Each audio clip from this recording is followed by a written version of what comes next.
आजपासून 20 वर्षापूर्वी जेव्हा मी 20 वर्षाचा होतो तेव्हा शेजारी राहणाऱ्या एका मुलीशी माझी मैत्री झाली. आम्ही दोघे लपून-छपून भेटायचो. हळूहळू आम्ही एकमेकांना सुंदर वेळेचा अनुभव द्यायला सुरुवात केली. माझी मैत्रीण, जिचे नाव कविता होतं, ती 18 वर्षाची होती. तिचे व्यक्तिमत्व इतक्या कमी वयात भरून आले होते.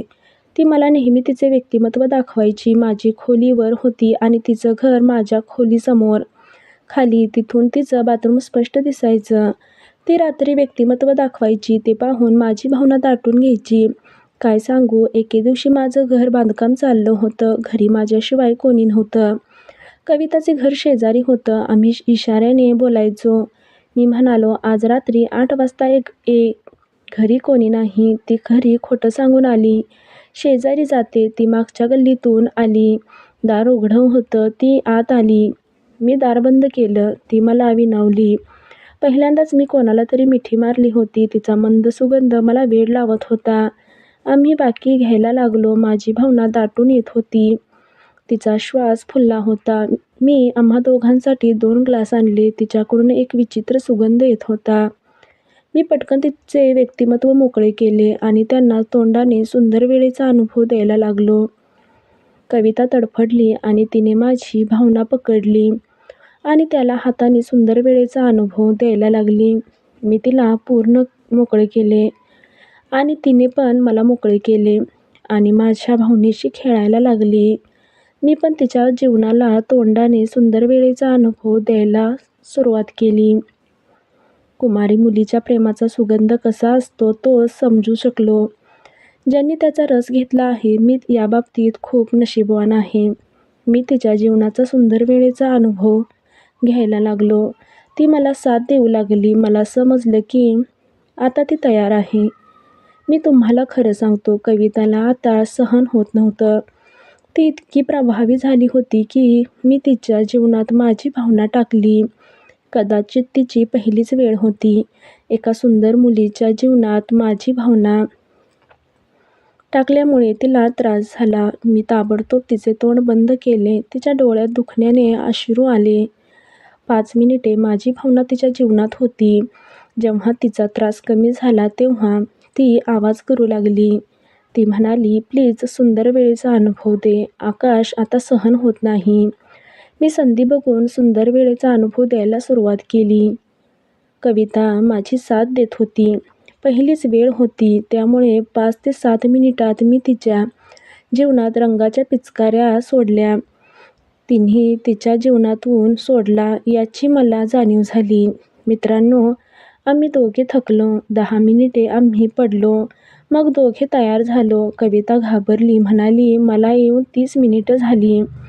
ती मला बिलगली आणि म्हणाली, जीवनातला पहिला सुंदर अनुभव तू दिलास. ही रात्र मी कधीच विसरणार नाही. मग ती मागच्या दाराने घाईघाईने तिच्या घरी निघून गेली. मी बघतच राहिलो. आकाशच्या आयुष्यातील ती रात्र एक अविस्मरणीय ठसा उमटवून गेली होती. कविताच्या मिठीतला तो क्षण, तिच्या सुगंधाने भरलेली ती रात्र आणि त्या दोघांनी एकमेकांना दिलेल्या सुंदर वेळेचा अनुभव, हे सगळं जणू स्वप्नात वाटत होतं. पण त्या रात्री नंतर काहीतरी बदलले होतं. कविताच्या डोळ्यातलं ते मिश्र भावनांचं दुखणं आणि उत्साह, तिच्या शब्दांमध्येच रहस्य आणि ती घाईघाईने निघून गेल्याचा तो क्षण आकाशच्या मनात घुमत राहिला. सकाळ झाली. सूर्यप्रकाश खिडकीतून येत होता आणि आकाशच्या मनात कविताच्या आठवणींचा उजेड पसरला होता. त्यांनी आपली खोली साफ केली. बेडवरची चादर बदलली आणि त्या रात्रीच्या प्रत्येक क्षणाला पुन्हा पुन्हा आठवत राहिला. कविताच्या घराकडे पाहिलं, पण तिच्या खिडकीतून कोणताही संकेत दिसला नाही. ती नेहमीप्रमाणे सकाळी बाहेर यायची, पण आज तिचं घर शांत होतं.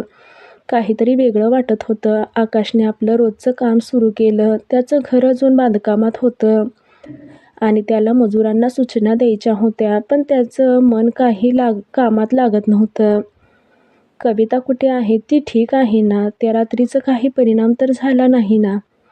या प्रश्नांची त्याला अस्वस्थ केलं. त्यांनी ठरवलं की संध्याकाळी कविताच्या घरी जाऊन तिची भेट घ्यायची. संध्याकाळी सूर्यास्ताच्या लालिमीत आकाश कविताच्या घराकडे निघाला. त्याने हलकेच दार ठोठावलं. कविताची आई दारात उभी होती. आकाश तू?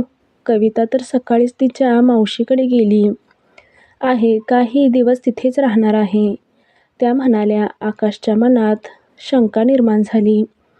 कविताने काल रात्री काहीच सांगितलं नव्हतं, मग अचानक मावशीकडे का गेली?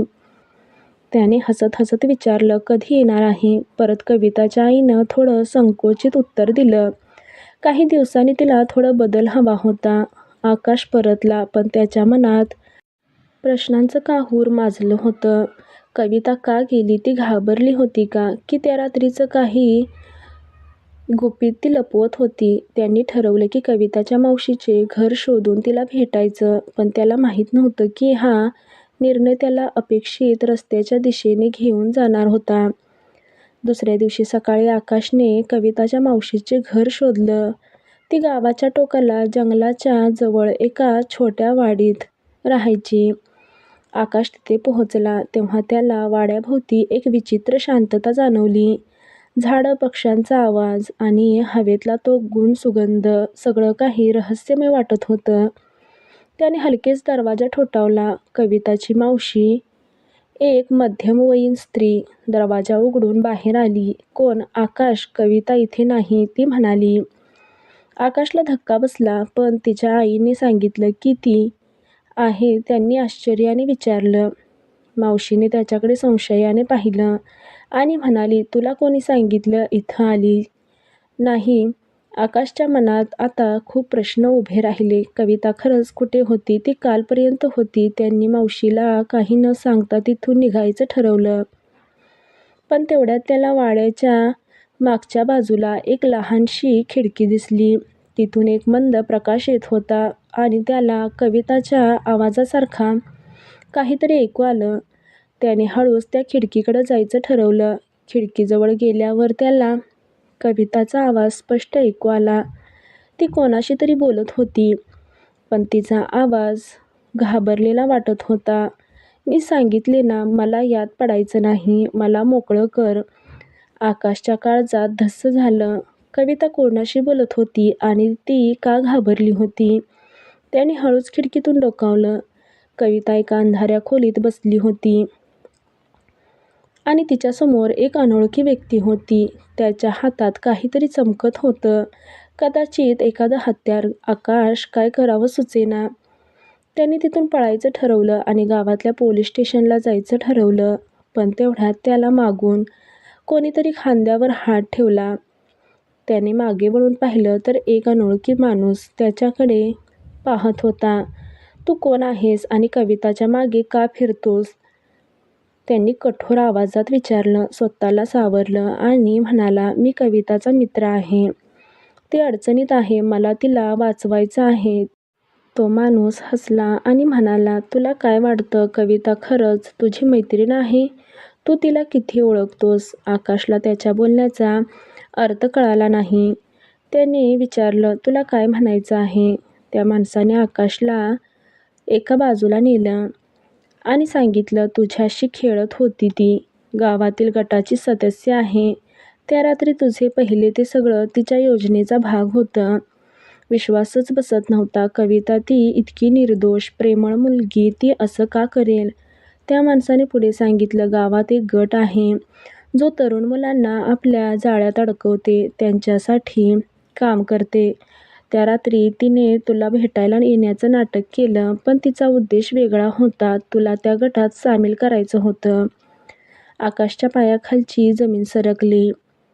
त्याला कविताच्या प्रत्येक हावभावाची, तिच्या मिठीची, त्या रात्रीच्या सुंदर वेळेच्या अनुभवाची आठवण झाली. सगळं खोटं होतं का? तर मित्रांनो, मुलीवर डोळे झाकून विश्वास करू नका. आत्ताचा जमाना हा फसवणुकीचा आहे. जे आकाशवर वेळ आली ती तुमच्यावर येऊ नये. धन्यवाद.